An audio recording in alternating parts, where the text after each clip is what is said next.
How to download and install the Capital One mobile app on iPhone. Let's get started. Launch your App Store. Here we go. Now at the bottom you're going to find different options. Navigate to the option of search. At the top you'll see the search box. Over there type in Capital One and search for it. With that, Capital One mobile app will appear. Now at the right corner of the app you'll find the option of Get. Click on it.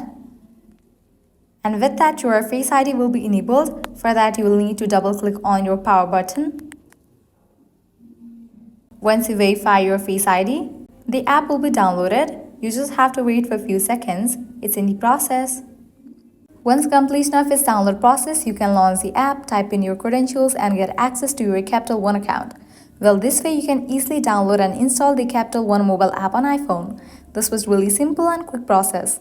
At the end, if you guys find this video helpful, don't forget to like, share and subscribe to our channel. Thank you.